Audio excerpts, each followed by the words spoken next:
दोस्तों आज से कुछ दिन पहले सेबी का एक नया नोटिफिकेशन आता है जो मल्टी कैप म्यूचुअल फंड से रिलेटेड होता है और वो बोलता है कि मल्टी कैप म्यूचुअल फंड को अपना एलोकेशन चेंज करना पड़ेगा जो अभी एग्जिस्टिंग उनका एलोकेशन है। और जिसके बाद बहुत से सारे र्यूमर फैलने स्टार्ट हो जाते हैं मार्केट के अंदर। अगर हम यूट्यूब पे जाके देखें तो बहुत से आपको ऐसी वीडियोस देखने को मिलेंगी जो प्रिडिक्ट कर रही है कि आने वाले दिनों में मार्केट में क्रैश आने वाला है इस पर्टिकुलर नोटिफिकेशन की वजह से। लेकिन चलिए आज इसका थोड़ा डिटेल में डिस्कशन करते हैं कि नोटिफिकेशन कैसे है और ये नोटिफिकेशन आने के बाद ये जब इंप्लीमेंट होगी एक्चुअल में रियलिटी में, उसके बाद एज ए इन्वेस्टर आपको कैसे इंपैक्ट करेगी और इन्वेस्टर के अलावा पूरी इंडस्ट्री को कैसे इंपैक्ट करेगी, सब चीजों के बारे में इस वीडियो में डिस्कशन करते हैं। मैं जगदीप सिंह आपका स्वागत करता हूं ग्रो यूट्यूब चैनल में। चलिए स्टार्ट करते हैं आज की वीडियो जिसमें हम बात करने वाले हैं सेबी के नए नोटिफिकेशन के बारे में। दोस्तों वीडियो स्टार्ट करने से पहले अगर आपने अभी तक ग्रो के चैनल को सब्सक्राइब नहीं किया तो जल्दी से ग्रो के चैनल को सब्सक्राइब करें, क्योंकि इस चैनल के ऊपर हम हर वीक 3 से 4 वीडियोस एजुकेशनल पर्पस के ऊपर डालते हैं जो आपको एक अच्छा और इंटेलिजेंट इन्वेस्टर बनने में काफी ज्यादा हेल्प कर सकता है।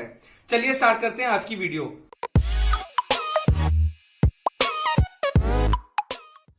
तो दोस्तों यहां पे सबसे पहले बात करते हैं कि मल्टी कैप म्यूचुअल फंड होते क्या हैं। ये समझने के लिए आपको पता होगा अगर आप इन्वेस्टमेंट करते हैं, अगर आप नहीं इन्वेस्टमेंट करते तो मैं आपको बता देता हूं कि म्यूचुअल फंड जो इक्विटी म्यूचुअल फंड होते हैं वो अलग अलग इक्विटीज में इन्वेस्टमेंट करते हैं। और यहाँ पे 3 तरह की इक्विटीज होती हैं या 3 तरह के स्टॉक्स होते हैं जहां पे म्यूचुअल फंड इन्वेस्टमेंट कर सकते हैं। पहला होता है लार्ज कैप स्टॉक्स, सेकंड होता है मिड कैप स्टॉक्स और थर्ड होता है स्मॉल कैप स्टॉक्स। तो ये अलग अलग कैटेगरीज होती हैं स्टॉक्स की साइज के हिसाब से जहां पे म्यूचुअल फंड इन्वेस्टमेंट करते हैं। यहां पे अगर मैं लार्ज कैप म्यूचुअल फंड की बात करता हूं तो लार्ज कैप म्यूचुअल फंड ऐसे म्यूचुअल फंड होते हैं जो अपना 80% से ज्यादा पैसा अपने लार्ज कैप स्टॉक्स में इन्वेस्टमेंट करते हैं। ऐसे ही होते हैं मिड कैप और स्मॉल कैप म्यूचुअल फंड। लेकिन यहाँ पे एक अलग कैटेगरी होती है जिसका नाम होता है मल्टी कैप म्यूचुअल फंड। तो मल्टी कैप म्यूचुअल फंड एक ऐसी कैटेगरी होती है म्यूचुअल फंड की जो तीनों कैटेगरीज में इन्वेस्टमेंट करती है। मतलब कि मल्टी कैप म्यूचुअल फंड ऐसे होते हैं जो सिचुएशन के हिसाब से large cap, mid cap, small cap तीनों में से कहीं पे भी इन्वेस्टमेंट कर सकते हैं जैसा कि मार्केट सिनेरियो होता है।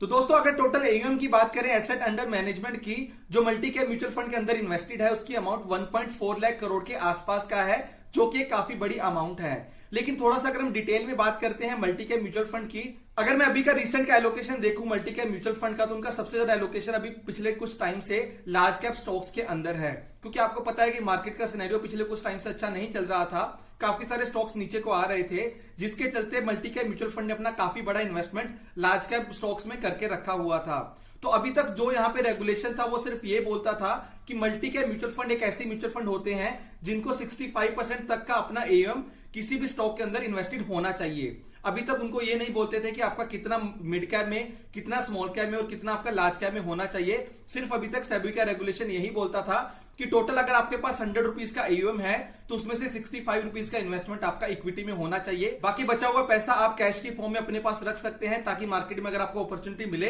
तो तब आप वहां पे जाके इन्वेस्टमेंट कर सकते हैं। लेकिन अगर मैं अभी के रेगुलेशन की बात करता हूं, जो सेबी का नया रेगुलेशन आया था लास्ट वीक में, वो रेगुलेशन ये बोलता है कि मल्टी कैप म्यूचुअल फंड को मिनिमम 25% अपना एलोकेशन लार्ज कैप स्टॉक्स में और 25% एलोकेशन अपना मिड कैप स्टॉक्स में और 25% एलोकेशन अपना स्मॉल कैप स्टॉक्स में रखना पड़ेगा। अगर मैं अभी की बात करूं तो अगर मान लो कि मल्टी कैप म्यूचुअल फंड का अभी अब सबसे बड़ा एलोकेशन उनका लार्ज कैप स्टॉक्स में है, तो आने वाले टाइम में उनको अगर सेबी की इस पर्टिकुलर रेगुलेशन के साथ कंप्लाई करना है तो अपना एलोकेशन उनको लार्ज कैप स्टॉक से निकाल के मिड कैप और स्मॉल कैप स्टॉक्स में करना पड़ेगा। लेकिन अब यहाँ पे क्वेश्चन ये खड़ा हो जाता है कि इन्वेस्टर यहाँ पे इस चीज से डर लेते हैं कि अगर यहाँ पे म्यूचुअल फंड अपना लार्ज कैप के स्टॉक्स सेल कर देंगे और सारे अगर स्मॉल कैप के स्टॉक्स बाय करने लग जाएंगे तो लार्ज कैप स्टॉक्स नीचे को आना स्टार्ट हो जाएंगे। तो दोस्तों इसके पीछे कितनी रियलिटी है, चलिए उसके बारे में थोड़ा डिटेल में अभी बात करते हैं।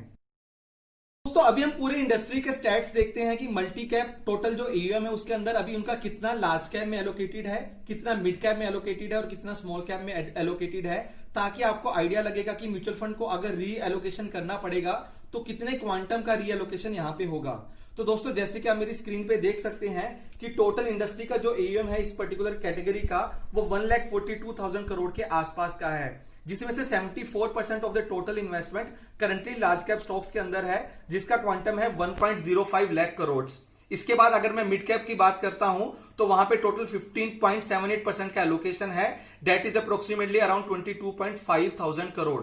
इसके बाद अगर मैं स्मॉल कैप कैटेगरी की बात करता हूं तो यहां पे मल्टी कैप म्यूचुअल फंड का सिर्फ 5.34% का एलोकेशन है, जो कि है 7600 करोड़ के आसपास का। तो दोस्तों यहां से आपको एक चीज समझ में आ ही गई होगी कि अभी currently multi cap mutual fund ने सबसे बड़ा इन्वेस्टमेंट लार्ज कैप स्टॉक्स में किया हुआ था। तो इसके बाद अगर वो 25% वाली लिमिट को अचीव करना चाहते हैं तो कम से कम 30-40,000 करोड़ के आसपास का जो इनका लार्ज कैप है वहां से पैसा निकल के मिड कैप और स्मॉल कैप के अंदर जाना चाहिए, ताकि 25% का मिनिमम इन्वेस्टमेंट इनका स्मॉल कैप, मिड कैप और लार्ज कैप स्टॉक्स में हो सके। तो दोस्तों रेगुलेशन के हिसाब से ये तो बहुत क्लियरली हो गया और स्टैट्स ने भी आपको समझा दिया कि रीएलोकेशन के लिए पैसा यहां से लार्ज कैप कैटेगरी से निकलेगा और स्मॉल कैप और मिड कैप कैटेगरी में फ्लो करेगा। लेकिन यहां पे जो सबसे बड़ा मिसकंसेप्शन लोगों के दिमाग में था कि क्या इसकी वजह से मार्केट में क्रैश आ जाएगा। तो दोस्तों मैं 30 या 40,000 करोड़ की बात करता हूं तो अगर इसको मैं टोटल एयूएम के साथ कंपेयर करता हूं लार्ज कैप म्यूचुअल फंड के या टोटल म्यूचुअल फंड इंडस्ट्री के, तो ये नंबर बहुत छोटा है। ये नंबर इतना छोटा है कि इसकी वजह से क्रैश तो दूर की बात है, किसी भी स्टॉक के प्राइस के ऊपर बहुत ज्यादा मटेरियल इंपैक्ट पड़ने के भी चांसेस बहुत ज्यादा कम है। क्योंकि यहाँ पे मैं आपको एक छोटा सा एग्जांपल देके समझाने का ट्राई करता हूं कि अगर आप इंडिया के टॉप 2 या 3 लार्ज कैप स्टॉक्स की बात कर लो तो उनका मार्केट कैपिटलाइजेशन 3 या 4 लाख करोड़ से ज्यादा का है। तो 3 या 4 लाख करोड़ से ज्यादा का मार्केट कैपिटलाइजेशन, मैं सिर्फ टॉप के 2 या 3 स्टॉक्स की बात कर रहा हूं, उनके कंपैरिजन में 30 या 40,000 करोड़ अगर हम टॉप 100 स्टॉक्स की बात करते हैं वहां से निकल भी जाएंगे तो बहुत बड़ा इंपैक्ट नहीं पड़ेगा किसी भी स्टॉक के ऊपर। तो एज ए इन्वेस्टर आपको सिर्फ ये सोच के कि एक रेगुलेशन आया है जिसकी वजह से मार्केट क्रैश हो जाएगा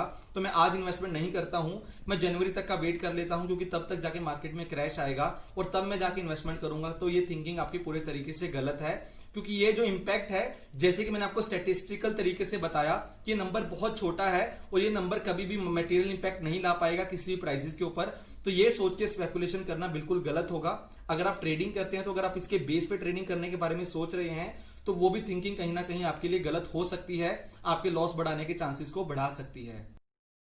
दोस्तों इसके अलावा सेबी ने जो टाइम दिया है म्यूचुअल फंड को, तो वो टाइम बहुत लंबा है, आने वाले काफी सारे महीने बचे हुए हैं जिसके अंदर उनको इस पर्टिकुलर नोटिफिकेशन के हिसाब से अपने आप को कंप्लाई करना पड़ेगा। अगर आप किसी भी म्यूचुअल फंड पूरी कैटेगरी का अगर आप 1 महीने का आउटफ्लो देखोगे तो वो नंबर भी बहुत ज्यादा बड़ा होता है। तो उस नंबर से आपको समझ में आ जाएगा कि ये नंबर इतना ज्यादा बड़ा नहीं है कि पूरी मार्केट के अंदर क्रैश ला सके। इसके अलावा सेबी ने सर्कुलर में अपने ये भी बोला है कि अगर कोई म्यूचुअल फंड है जो मल्टी कैप कैटेगरी के हैं वो अपना थोड़ा और एलोकेशन बढ़ा के लार्ज कैप स्टॉक्स के अंदर अपने आप को रिक्लासिफाई कर सकते हैं from multi cap category to large cap category of mutual funds. तो यहाँ पे मान लो कि कोई एक म्यूचुअल फंड है जो मल्टी कैप कैटेगरी में है, उसका टोटल एलोकेशन किसी एक लार्ज कैप स्टॉक्स के अंदर 70% से ज्यादा का है। अब मान लो कि वो उसने सोच लिया कि आने वाले टाइम में वो स्मॉल कैप स्टॉक को बाय नहीं करेगा क्योंकि उसको लग रहा है कि ये इन्वेस्टर्स के हक में नहीं होगा कि वो यहां से पैसा निकाल के स्मॉल कैप स्टॉक्स में इन्वेस्टमेंट करे। तो वो म्यूचुअल फंड के पास एक और ऑप्शन है कि वो अपना लार्ज कैप में अपना एलोकेशन थोड़ा सा और बढ़ा के अपने आप को रिक्लासिफाई कर सकता है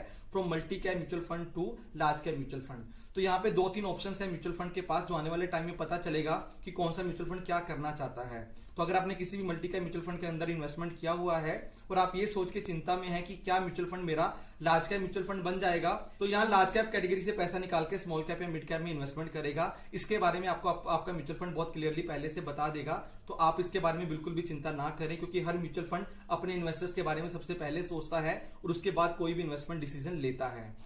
तो दोस्तों ये वीडियो हम आपके लिए लेके आए थे प्योरली एजुकेशनल पर्पस के लिए। मेरा ये वीडियो लाने का सिर्फ एक ही पर्पस था कि आपको एक चीज बहुत क्लियर तरीके से बता सकूं कि यहाँ पे कभी भी आपको ऐसी न्यूज सुन के स्पेकुलेशन नहीं करना चाहिए, क्योंकि यूट्यूब के ऊपर बहुत सी वीडियोस आपको देखने को मिलेंगी या बहुत से लोग ऐसी बातें भी कर रहे होंगे कि सेबी के नई रेगुलेशन की वजह से आने वाले टाइम में एक बहुत बड़ा मार्केट क्रैश आ सकता है। तो जैसे कि मैंने आपको बताया कि जो ये नंबर है जो अगर निकलता भी है लार्ज कैप म्यूचुअल फंड से, तो वो नंबर इतना बड़ा नहीं है कि पूरी मार्केट के अंदर एक मटेरियल इंपैक्ट लेके आ सके। तो इसके बेस पे अगर आप ट्रेडिंग करें तो ट्रेडिंग बिल्कुल भी मत करें। अगर आप इन्वेस्टमेंट करना चाहते हैं और अगर आप आज इन्वेस्टमेंट करने के बारे में सोच रहे हैं तो बिना सोचे अपनी इन्वेस्टमेंट कीजिए और इन्वेस्टमेंट करने के लिए एक अच्छी रिसर्च कीजिए। एक अच्छी रिसर्च करने के अलावा एक अच्छा म्यूचुअल फंड या एक अच्छा स्टॉक चूज करके लंबे टाइम के लिए इन्वेस्टमेंट करें। अगर आपको आज की वीडियो अच्छी लगी तो वीडियो को लाइक करें और कमेंट करके बताएं कि आपको क्या लगता है कि आपके हिसाब से कौन सा स्मॉल कैप, मिड कैप या लार्ज कैप स्टॉक अच्छा है जहां पे आपको इन्वेस्टमेंट करनी चाहिए। अपने कमेंट में अपना रीजन भी दें ताकि आपके कमेंट से हमारे व्यूअर्स को काफी कुछ सीखने को मिले।